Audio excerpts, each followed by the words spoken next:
Good afternoon. I'm Heidi Bourne from Pacific Mindfulness, and I want to welcome you to Midday Mindfulness. If this is your first time coming, thank you so much for joining us. And if you were with us last week, thank you for coming back. I really appreciate it. So today we will talk a little bit more about what is mindfulness, what is meditation, why it's important, how it can affect your life, how it can support you. We'll also talk about what is happening in the brain when we train the mind to focus. How does that affect the brain? And how does the brain support us to focus? And then the last thing we're going to spend time on today is eating meditation, which is such an interesting thing to do. You're probably a little curious, and if you were here last week, I hope you brought your lunch. And if you're somewhere else and you just happen to have your lunch, great. Or if you're listening later and it's not lunchtime and you're tuning in a little bit later, go get something to eat. Yeah, just have something with you and ready for about 15 minutes from now, and then you can participate with us. That would be great. So let's start again and do a little recap. What is mindfulness? Mindfulness simply is awareness. It's the awareness of whatever is happening right now, whether it's pleasant, whether it's unpleasant. What is happening inside of you? What are you noticing inside the body? Are you warm? Are you cold? Do you have a sense of excitement? Is there anxiety? Or do you feel quite at ease? And what is happening outside of you? Noticing what are the colors of the room? What is the quality of the light? What is the temperature? Just things like that. So mindfulness is the awareness of whatever is happening internally and externally. And then the point of it, why do we pay attention to that, is so we can be in our lives with as much skill and wisdom as possible. So it's pretty common that when we are noticing that we are uncomfortable or we are in unpleasant circumstances, we often want to change that. But first we need to notice what is happening and figure out, how do I want to be with this? This is what's happening. That's, in general, a recap on what mindfulness is. What is meditation? There are so many different kinds of meditation, and mindfulness meditation is steadying the mind, focusing on one object so we can train the mind to stay put. That's basically what it is, training and steadying the mind so we can see clearly what is happening. And oftentimes in mindfulness meditation, what we do is we sit quietly, often with eyes closed, and we just pay attention to the breath. Simply the breath coming and going and coming and going. So let's just try that. We'll just pause right here for about 1 minute, and we'll do a little reminder on how meditation feels. So if you'd like to close your eyes, I'll close mine. And simply come into an awareness of sitting wherever you are right now, feeling your body sitting in the chair, maybe your feet are on the ground, just feeling the general posture of your body. And now get a sense of your breathing. Simply breathing and know you're breathing.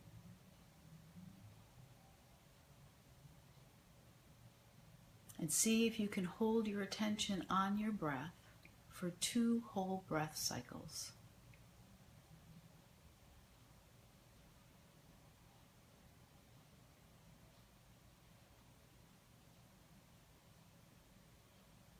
All right, come back, open your eyes. So that's how meditation works, is just simply sitting and breathing, feeling your breath, watching your breath. And of course this sounds simple, and for any of us who have been working on meditation or even are new to meditation, we know it's not so easy. The mind is very busy. It wanders all the time, which is completely natural. So if you're working on your meditation practice and you're trying to stay with your breath and you feel like your mind is all over the place, what is often called monkey mind, that's natural and it's normal. And as soon as you notice that you've been distracted and you're off somewhere else, you just simply come back and begin again. So that's a little recap on what is mindfulness and what is meditation. So let's talk now a little bit about what is happening in the brain. Throughout the brain itself, we know that there are all kinds of synapses, many different structures in the brain that are responsible for all kinds of things having to do with functions in the body. The nervous system is quite complex.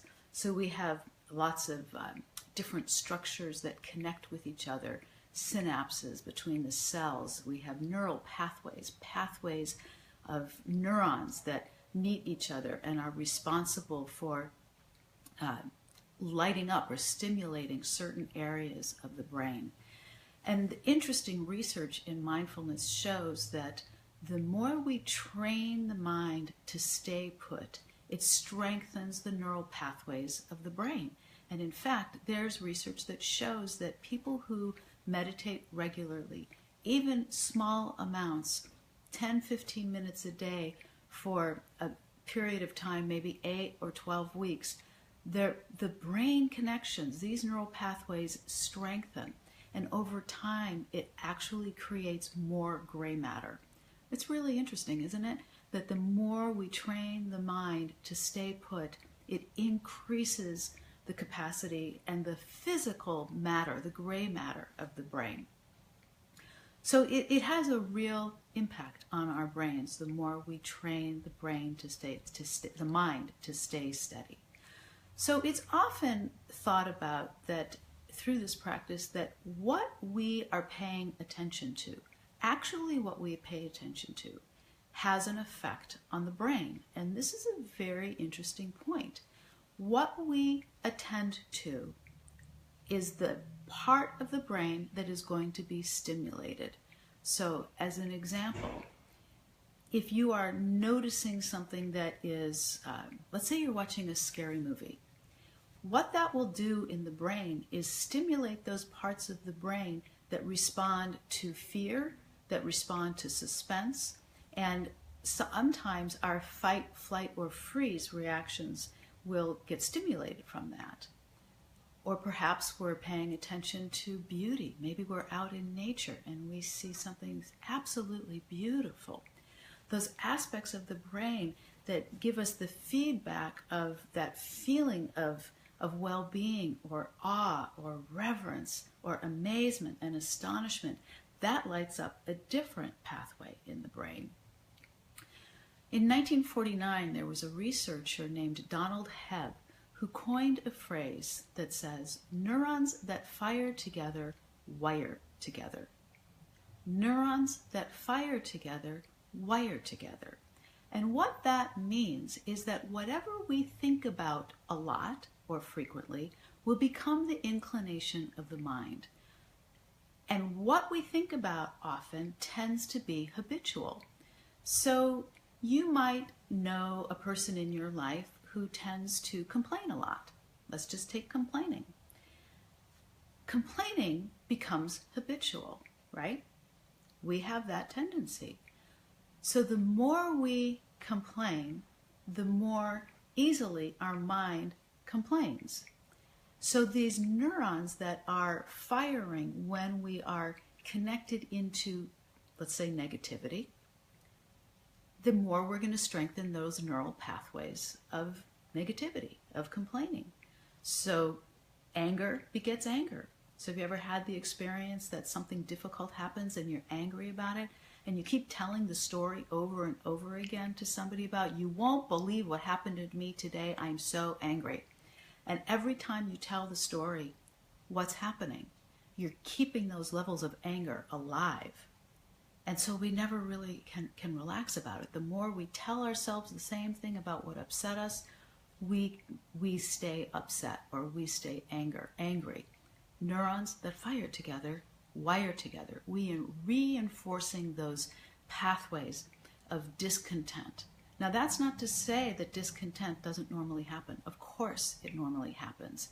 But we can notice it when it's become a habit and say, am I really annoyed by this, or am I just habitually annoyed by this thing that maybe isn't so important?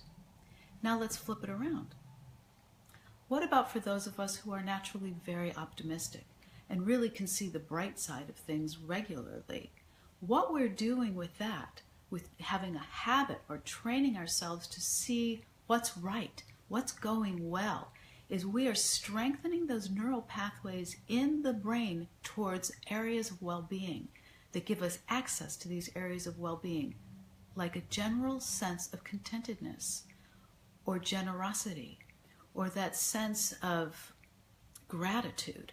There are actual pathways that are responsible, or actually that light up in the brain in the presence of being generous or seeing a generous act or the feeling of gratitude or compassion. So when we train ourselves to see the positive, we are enhancing those neural pathways and reinforcing them.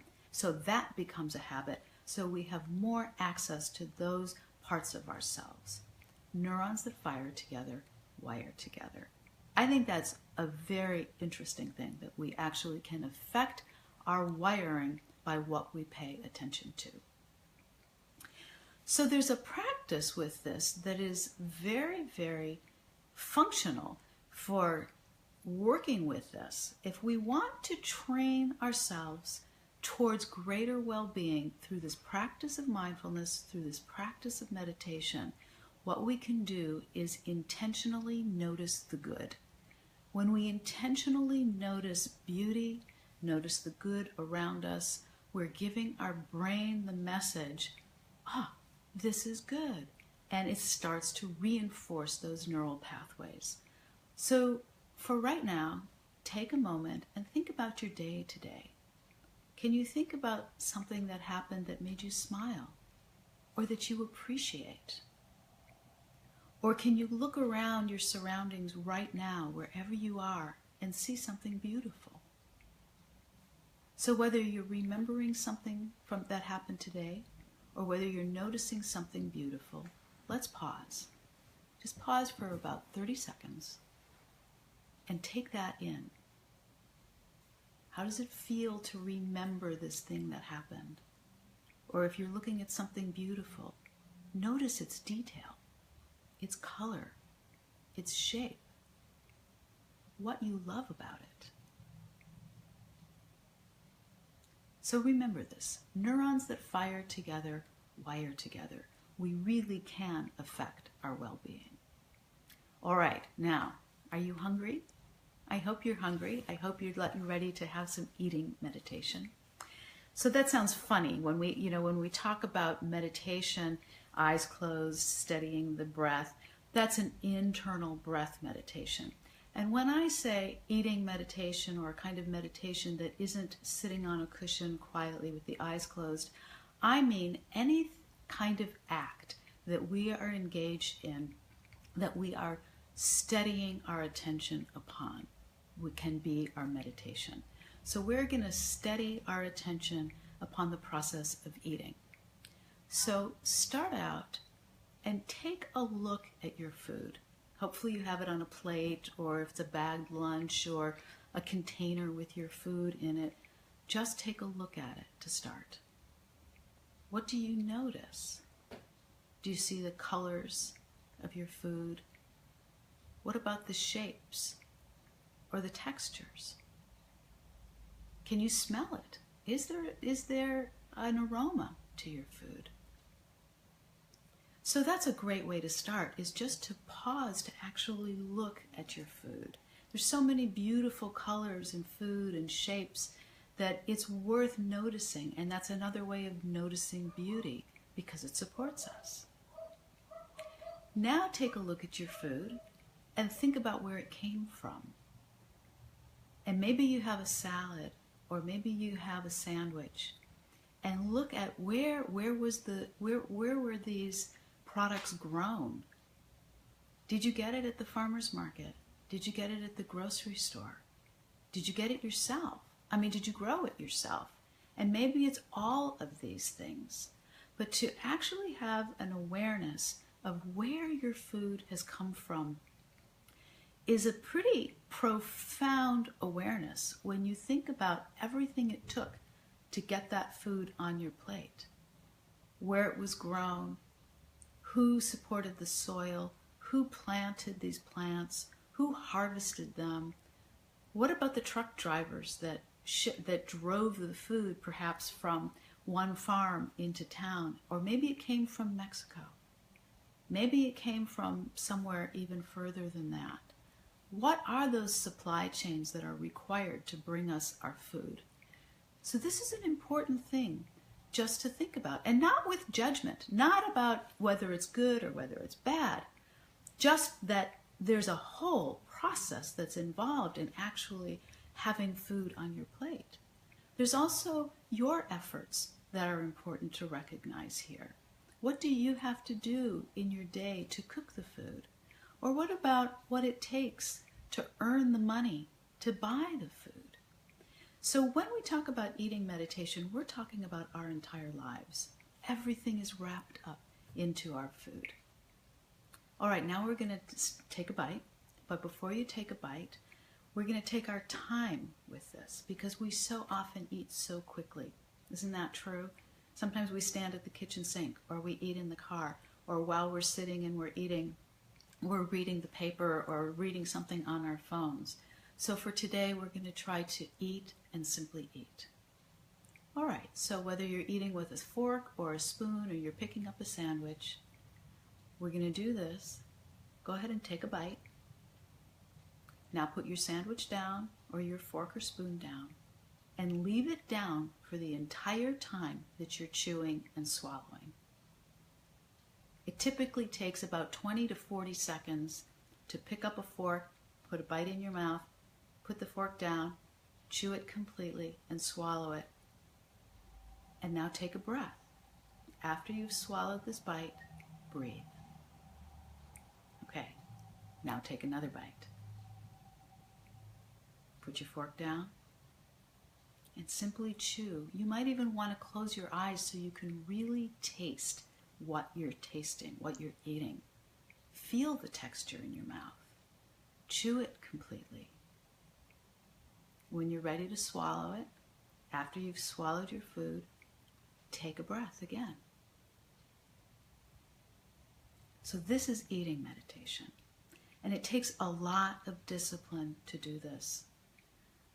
Sometimes I test myself, and I will be the first to admit that I'm a fast eater, and I have to really pay attention to my eating, to take a bite, put my fork down, and I think one of the most important parts of this is to take a breath before you take the next bite. It's such a natural pause. Isn't this interesting? I think that this is really an important thing to do, to taste our food. And the other thing that is happening with this, when we are paying attention to taking a bite, chewing, swallowing, and breathing, we really notice when we feel satisfied. So the important part of eating meditation here is that we are tapping into this place in ourselves where we eat enough. We eat enough food to be satisfied, and we start really understanding, what does satisfaction feel like? We don't have to eat until we're overly full, which is so often what happens to us when we're not thinking about it. We just keep eating and eating and eating, or we eat everything that we've put on our plates thinking that we need to eat everything that's on our plates instead of putting some back for later. Or maybe we don't take enough, and we might have a habit of keeping ourselves perpetually underfed. So this is an important practice to notice, what does it mean to be satisfied? And the reason for picking your fork up only to take a bite and putting it down is so we get that feedback from our bodies of when we feel satiated. What is enough food? One of the practices that I like to do with food, and actually with many other things, is a practice called 5 bites from full. It's really a lot of fun. It's hard to know what does 5 bites from full mean, but if you actually take a guess, make a game out of it, and stop eating when you think you're 5 bites from full, you'll get a sense of, am I full or not? And then you can extrapolate this same practice to everything we consume, everything you consume. How much How much time spent online? Can you stop 5 bites from full? All the consumer goods that we consume, how many pairs of socks do we need? How many sweaters? How much underwear? And this is not to be critical. This is just to bring an awareness to how much we consume and what is right for you. And so much of this, interestingly, is tied to our own feelings of prosperity, our own feelings of scarcity. Do we feel that we have enough? Where are the places where we feel full? Where are the places where we feel somewhat empty? Maybe there's some self-deprivation, or maybe there's overfilling because we're scared we're not going to have enough. So this eating meditation is a very interesting window into how we view ourselves in many, many ways. What is enough? That's what this meditation is about. So we'll end there, and I invite you to really enjoy the rest of your lunch. Try to be very mindful with it. Taste it. Try stopping 5 bites from full. And you know what? Don't deprive yourself. If you're not full, eat some more and enjoy and notice. So I'm Heidi Bourne. I'm from Pacific Mindfulness here in Arcata. I thank you so much for joining me today. Enjoy.